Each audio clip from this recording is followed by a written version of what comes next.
Auzubillahiminash-shaytanir-rajim. Bismillahir-rahmanir-rahim. Dear students, Assalamu alaikum warahmatullahi wabarakatuh. Class 10th political science. आज हम जो topic पढ़ने जा रहे हैं that is caste and politics.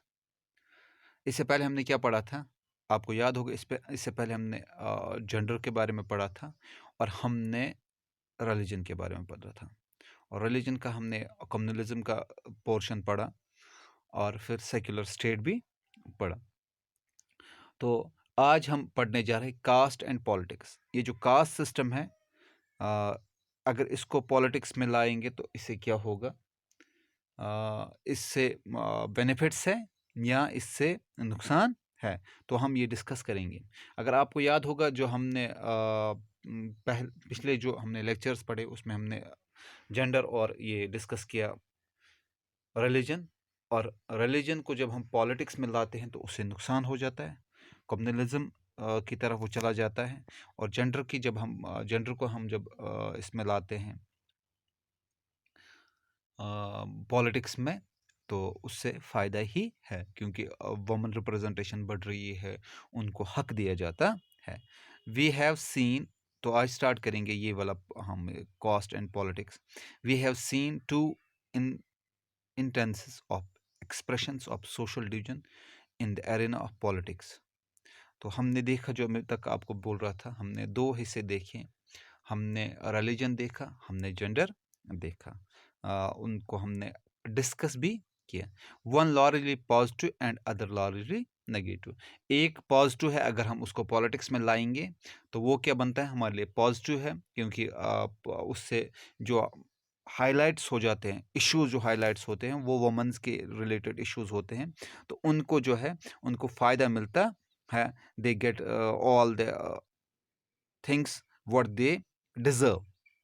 तो लेकिन अगर जब हम रिलीजन को हम पॉलिटिक्स में लाते हैं तो उससे क्या होता है, उससे प्रॉब्लम्स हो जाती है। रिलीजन को कम्युनलिज्म के तौर पे फिर पेश, वो कम्युनलिज्म बन जाता है, कम्युनलिज्म के तौर पे वो फिर पेश किया जाता है। मैंने आपको बताया था, क्योंकि वायलेंस हो जाती है sometimes. Communalism take its most ugly form of communal voices, जैसे राइट्स हो जाते हैं, मैसेकर्स हो जाते हैं। मैंने आपको बोला था पार्टीशन जब हुआ था इंडिया पाकिस्तान का, उस वक्त बहुत बड़ा मैसेकर हुआ था, राइट्स हुए थे, तो नुकसान हुआ, इंसानों का नुकसान हुआ। मजहब के नाम पे कुछ हासिल ही नहीं हुआ। तो तभी one large positive and other large negative. तो ये दो हमने देखे, एक पॉजिटिव एक नेगेटिव। तो अब आपको क्लियर हुआ कास्ट एंड ये जो पॉलिटिक्स, इसमें क्या शुरुआती है। तो आज हम देखेंगे कास्ट इनइक्वलिटीज़। ये कहाँ पे हम पढ़ेंगे, कास्ट इनइक्वलिटीज़ हम अब बात करेंगे। तो कहा जाता है unlike gender, religion and caste, caste division special in India. Gender जो है ये जनरल है, रिलीजन भी जनरल है, लेकिन कास्ट जो है it's special in India. Caste जो प्रॉब्लम है ये बिल्कुल कहाँ पे है, सिर्फ इंडिया में है। कास्ट सिस्टम जो है सिर्फ इंडिया में है। जेंडर भी बाकी कंट्रीज़ में आपको आप देखेंगे। रिलीजन के बारे में, क्योंकि वहाँ पे Hindu Muslim, sorry Christians, Muslims, Catholic, Protestants, तो विद डिविजन्स है वहाँ पे। लेकिन जो कास्ट प्रॉब्लम जो है सिर्फ इंडिया में है, क्योंकि वहाँ पे all societies have some kind of social inequality. Social inequality किसकी वजह से बनी है, इस कास्ट की वजह से बनी है सोशल इनइक्वालिटी। और इससे क्या होता है, some form of division of labour. तो कुछ अब क्या देखते हैं कि डिवीजन ऑफ लेबर जो हुआ था, काम करने का जो तकसीम हुई थी, वही आजकल कास्ट बन गई। डिवीजन ऑफ लेबर जो बना था वही कास्ट बन गया।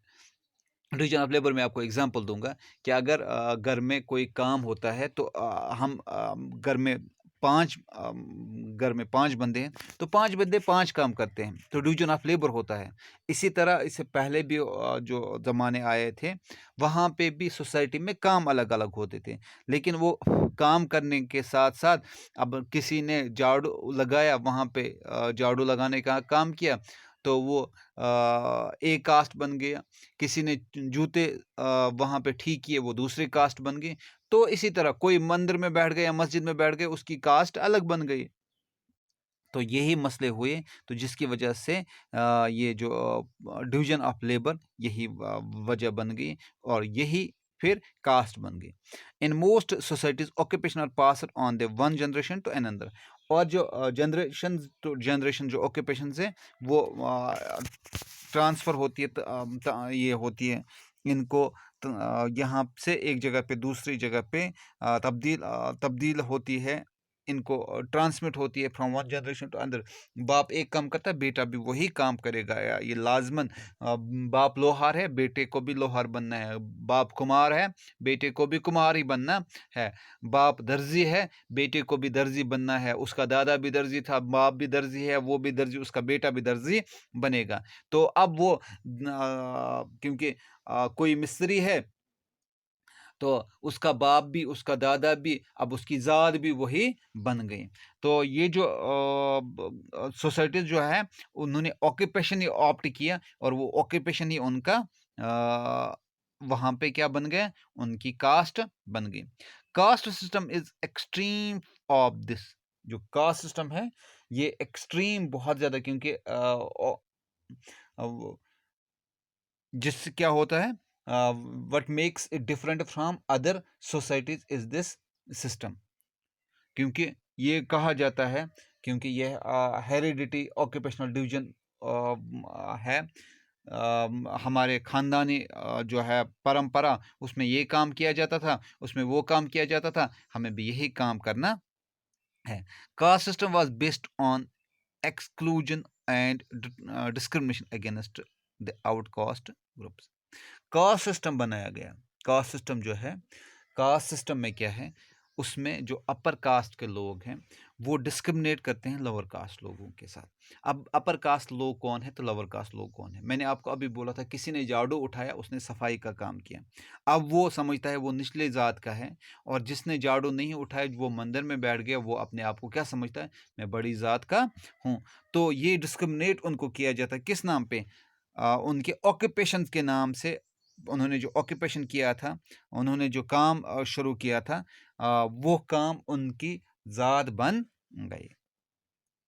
तो अब क्या हुआ, अब आप देख रहे डिस्क्रिमिनेशन हो रही है, किसके नाम पे, जात के नाम पे भेदभाव हो रहा है, जात के नाम पे भेदभाव भी हो रहा है। तो अब क्या हुआ, अब कास्ट अपलिफ्टमेंट है ना, अब निचले तबके के लोग अब ये बन गए, हमने बनाया है, अब ये सिस्टम बन गया है कि निचले तबके के लोग हैं, अब उनको क्या करना है, उनको तो उनकी तो अपलिफ्टमेंट करनी है ना, उनको तो उनकी जो तरक्की वो करनी है ना। और इसके लिए क्या है, सोशल रिफॉर्मर्स जो थे, सोशल रिफॉर्मर्स जो थे, उनमें क्या थे, उनमें थे लाइक जोबिता पैलू, गांधी जी थे, बी आर अम्बेडकर थे। तो ये लोग थे जिन्होंने क्या किया, तो उन्होंने क्या किया, इन्होंने इन कास्ट को अपलिफ्ट करने की कोशिश की, इन जातों को बढ़ावा देने की ज़रूरत दी। तो उससे क्या हुआ, उनकी अपलिफ्टमेंट हो गई। तो सबसे बड़ी बात जो हुई, इन कास्ट की जो रिफॉर्मर्स ने बहुत काम किया, उनके साथ साथ कुछ डेवलपमेंट्स हो गई।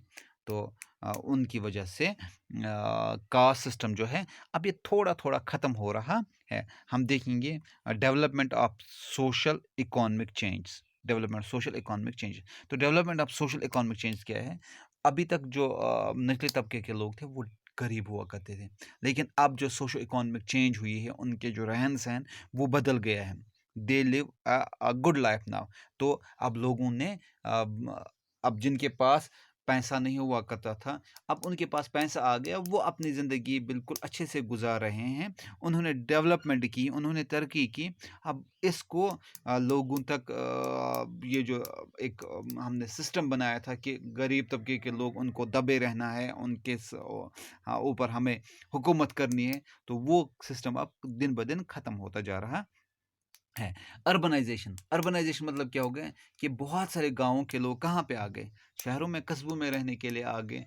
और जब वहाँ का बंदा गाँव का जो दूर दराज इलाके का था, वहाँ पे एक सिस्टम था, उसको एक तरीके से जाना जाता था। लेकिन अब वो जब वहाँ कस्बे में आ गए, तो वो अपने हिसाब, जिस हिसाब का उसका स्टैट्स है, उस हिसाब से जाना जाएगा। तो वहाँ पे वो अच्छे से रहेगा, तो वो जो कास्ट सिस्टम है वो खत्म हो जाएगा। लिटरेसी एंड एजुकेशन, लोगों ने पढ़ना शुरू किया। लिटरेसी एंड ऑक्यूपेशन, लोगों ने पढ़ना शुरू किया। बहुत सारे जो गरीब लोग या निचले तबके के लोग, मैं बार बार निचले तबके के लोग इसलिए इस्तेमाल कर, क्योंकि इनको माना जाता है। आई एम नॉट, मैं ये नहीं कैसा, आप मुझे ये लेबल ना करें कि मैं ज़ात पात को बिलीव करता हूँ, नहीं। मगर इनको कहा जाता है, तभी आपको समझाने के लिए मैं बता रहा हूँ।